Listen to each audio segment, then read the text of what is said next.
नमस्कार दोस्तों, genius exam में आपका स्वागत है। मैं तेजमल जहांगीर लेके आया हूँ आपके लिए साप्ताहिक समसामयिक 27 मार्च से लेकर 2 अप्रैल 21 तक। तो सबसे पहले आप मेरे चैनल को सब्सक्राइब कर लीजिए। और मेरे को लगता है कि आने वाली आपकी सभी परीक्षाओं जैसे यूपीएससी, आरपीएससी, एसएससी, बैंकिंग, इन सभी में ये करंट अफेयर्स आपके लिए बहुत ही उपयोगी साबित होने वाला है। तो आप मेरे चैनल को सब्सक्राइब कीजिए और आज की क्लास स्टार्ट करते हैं। देखते हैं आज की क्लास में आपके लिए क्या खास है। सबसे पहले चलते हैं, हाल ही में समुद्री शैवाल की 2 नई प्रजातियां खोजी गई है, इसके बारे में आज हम पढ़ेंगे। तो देखते हैं, समुद्री शैवाल की 2 नई प्रजातियों की खोज की गई है। तो पंजाब के केंद्रीय विश्वविद्यालय के समुद्री वनस्पतिविदों के एक समूह ने तमिलनाडु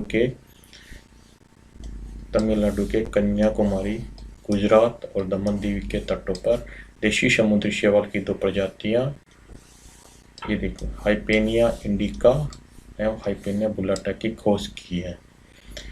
हाइपेनिया इंडिका की खोज गुजरात में और हाइपेनिया बुलेटा की दमन दीव में की गई है। ये 2 नई लाल अलगल समुद्री शैवाल प्रजातियां जेली और आइसक्रीम उत्पादन से जुड़े लोगों के लिए संभावित कच्चा माल के रूप में भी उपयोग कर सकती हैं। विश्व में इंडोनेशिया, मलेशिया और थाईलैंड जैसे देशों में समुद्री शैवाल की खेती की जाती है। तो यहाँ पे ये 2 प्रजातियां हो गई है, एक हो गई है हाइपेनिया इंडिका और दूसरी हो गई है हाइपेनिया बुलेटा। तो यहाँ इम्पोर्टेंट ये है।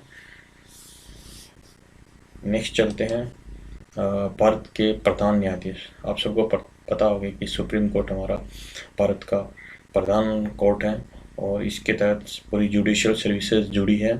तो भारत के प्रधान न्यायाधीश, अब मैं बात करने जा रहा हूँ भारत के प्रधान न्यायाधीश के बारे में। तो सबसे पहले भारत के अगले प्रधान न्यायाधीश जस्टिस एन.वी. रमन्ना होंगे। जैसे आप सभी को पता होगा, अभी वर्तमान में जस्टिस एस.ए. बोबड़े भारत के प्रधान न्यायाधीश हैं, जिनका कार्यकाल 23 अप्रैल को तक है और वो 23 अप्रैल को सेवानिवृत्त होने जा रहे हैं। उनके स्थान पर जस्टिस एन.वी. रमन्ना लेंगे और संभावित 24 अप्रैल 21 से कार्यभार को संभालेंगे और इनका कार्यकाल 26 अगस्त 2022 तक होगा। यानी जस्टिस एन.वी. रमन्ना भारत के प्रधान न्यायाधीश के रूप में 26 अगस्त 2022 तक अपनी सेवाएं देंगे। तो यहाँ पे ये मेन है, प्रधान न्यायाधीश जस्टिस एन.वी. रमन्ना होंगे। नेक्स्ट न्यूज़ लेते हैं, राष्ट्रीय राजधानी दिल्ली सरकार क्षेत्र संशोधन विधेयक 2001। ये क्यों इम्पोर्टेंट है? क्योंकि इस बिल के तहत केंद्र सरकार के राष्ट्रीय राजधानी दिल्ली सरकार क्षेत्र संशोधन विधेयक 2021 को राष्ट्रपति की मंजूरी मिल गई है। संशोधन को मंजूरी मिलने के बाद दिल्ली में उपराज्यपाल सर्वेसर्वा हो गए। मीन्स कहने का मतलब है, अभी दिल्ली में कोई भी कानून लाने से पहले दिल्ली के मंत्रिपरिषद को बिल लाने या किसी निर्णय से पहले एलजी की मंजूरी लेना आवश्यक होगा। नेक्स्ट न्यूज़ लेते हैं, रजनीकांत को दादा साहिब फाल्के सम्मान। आप सबको पता होगा, जैसे रजनीकांत दक्षिण भारतीय फिल्मों के महानायक हैं, अतः दक्षिणी भारतीय फिल्मों के सुपरस्टार रजनीकांत को भारतीय सिनेमा का सबसे प्रतिष्ठित सम्मान दादा साहिब फाल्के पुरस्कार दिया जाएगा और यह पुरस्कार 2019 के लिए उन्हें 51वें फाल्के पुरस्कार के रूप में 3 मई को दिया जाएगा। तो यहाँ नोट करने योग्य यह है, रजनीकांत है दक्षिण भारतीय फिल्मों के महानायक और उनको दादा साहेब फाल्के पुरस्कार 2019 के लिए। नेक्स्ट चलते हैं, महानायक बिग बी को FIAF, जैसे आप सबको पता होगा, बॉलीवुड के महानायक बिग बी यानी अभिनेता अमिताभ बच्चन जी को international federation of film archive FIAF award दिया गया। फिल्म संरक्षण के लिए उन्हें ये पुरस्कार पाने वाले वह पहले भारतीय हैं। तो यह यहाँ उपलब्धि की बात है कि वो पहले भारतीय हैं जिन्हें FIAF अवार्ड दिया जा रहा है।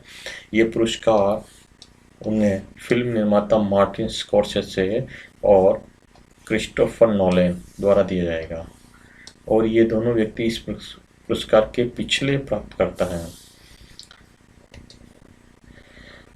अभी अमिताभ बच्चन को फिल्म गृह क्षेत्र के संरक्षण के लिए उनके समर्पण और योगदान के लिए पुरस्कार दिया जाएगा। तो हम थोड़ी सी चर्चा FIA के बारे में कर लेते हैं। मीन से इंटर FIA की स्थापना वर्ष 1938 में पेरिस में सिनेमैथेक्यू फ्रांसिस और न्यूयॉर्क शहर में म्यूजियम ऑफ आर्ट द्वारा की गई थी।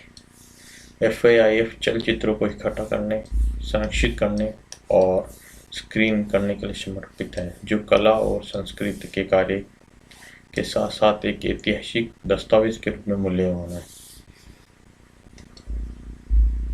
जय हिंद दोस्तों।